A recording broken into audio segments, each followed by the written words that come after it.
Ang dating dinarayong patok na tourist destination sa Aurora, ngayon tila hindi na makilala dahil sa iniwang pinsala ng Super Typhoon Pipito sa bansa. Ito ang Barangay Dinadjawan, ngayon patuloy na bumabangon mula sa hagupit ng kalikasan. Noong hindi pa nananalanta ang bagyong Pipito, simula bayan ng Baler hanggang sa Barangay Dinadjawan, 1.5 oras lamang ang biyahe nito.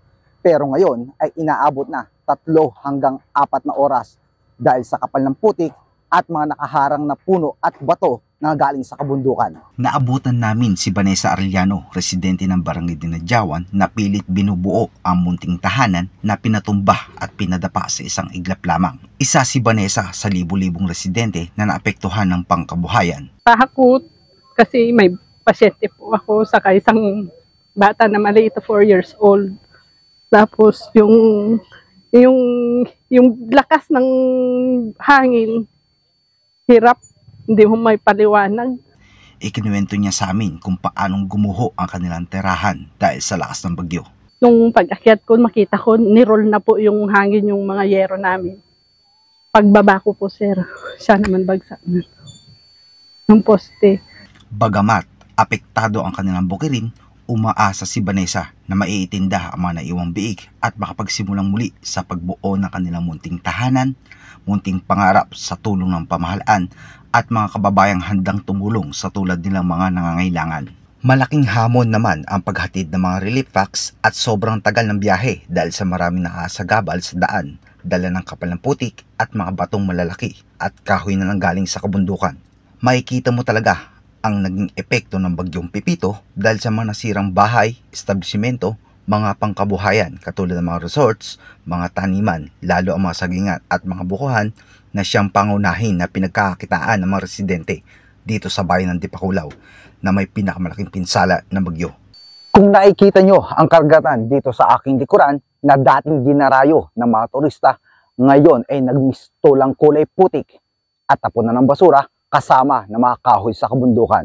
Sa hirap na pasukin ang mga na-isolate na barangay sa Dipakulaw, inaabot pa hanggang gabi ang Sinagtala Troopers kasama ang mga kawani ng LGU, PSWDO, DSWD, PNP at iba pang volunteers sa pag-abot ng food box sa mga apektadong pamilya na ramdam ang gutom at pangamba para sa kanilang mga mahal nila sa buhay. Kaya naman, kagaanan sa loob ang makikita sa kanila sa tuwing makikita kaming dumarating para maghatid ng tulong. Sa hirap po namin dito, kami po ay nagpapasalamat dahil kahit gabi po ay umahon po ang mga tumulong lalo sa mga gobyerno, kasama po lalo na po sa mga Philippine Army, PNP, na kahit gabi na po ay pinilit po nilang umahon dito sa amin, dito sa bundok, dito sa Caloocan. Sa tulong ng ABS-CBN sa Gift Pamilya Foundation, nakapaghatid ang Sinagtala Batalyon, katuwang ang Municipal Social Welfare and Development Office at barangay officials ng relief food packs, hygiene kits at bottled water sa mga apektadong pamilya sa iba't ibang barangay sa Dipakulaw. Ang sanggunian ng Barangay Ditale po sa panguna ng inyong lingkod po ng Barangay Elisa Armape ay nagpapasalamat po sa 91st IV 7ID sa panguna po ni 2nd Lieutenant Jessamay Naman. Sa pamamagitan po nila ay dumating po ang ABS-CBN. Salamat kay Sir Ron Jimenez ng ABS-CBN representative na inabot ang aming barangay na tinamaan po ng bagyong Pipito. At sa ngalan po ng buong Barangay Ditale, kami po ay nagpapasalamat ng lubusan. Ang lahat po ng mga biyayang ipinagkalob nyo sa aming barangay ay bumalik sa inyo ng siksik, liglig at umaapaw. God bless you po, 91st and ABS-CBN. Kami sa ABS-CBN Foundation ay nagpapasalamat sa tulong ng 91st Infantry Battalion, 7th Infantry Division sa pagiging katuwang namin sa paghahatid ng tulong sa mga affected ng bagyong Pipito dito sa Aurora. Nagpapasalamat kami dahil sila po ang nag-coordinate sa LGU at nag-identify ng areas kung saan kami pupunta at kung saan may pinaka-nangangailangan ng tulong. Bukod dito, naghatid rin ng tulong ang iba't ibang private at public sector gaya ng mga pribadong individual, Overseas Filipino Workers, International Organization for Migration, United States Agency for International Development or USAID, Department of Human Settlement and Urban Development at pag-airlift ng Philippine Coast Guard ng mga DSWD food packs sa mga nasalanta.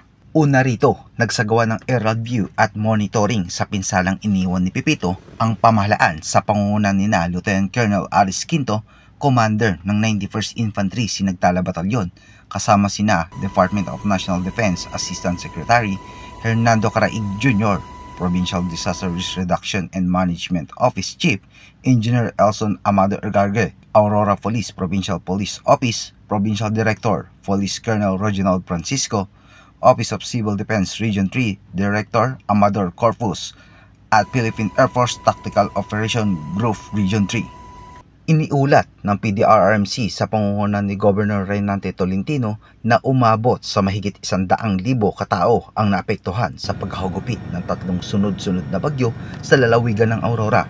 Pumalo naman sa mahigit 3,000 ang nasirang tahanan, 60,000 piso ang halagang nawasak sa mga infrastruktura at umabot sa mahigit 189 million pesos ang pinagsamang halaga ng pinsalang iniwan ng 3 bagyo sa sektor ng pagsasaka sa Aurora. Patuloy pa rin ang pagbibigay ng mga ayuda ng pamahalang panlalawigan sa mga naapektuhan ng pananalasa ng mga bagyo kabilang ang Super Typhoon Pipito. Sa pamamagitan ng bayanihan, inaasahan ang mabilis na pagbangon ng mga mamamayan ng Aurora at mga karatig lalawigan. Mula dito sa Barangay Dinadjawan, Dipakulaw, Aurora, ako si Rohar Biliwanag, ang inyong kaugnay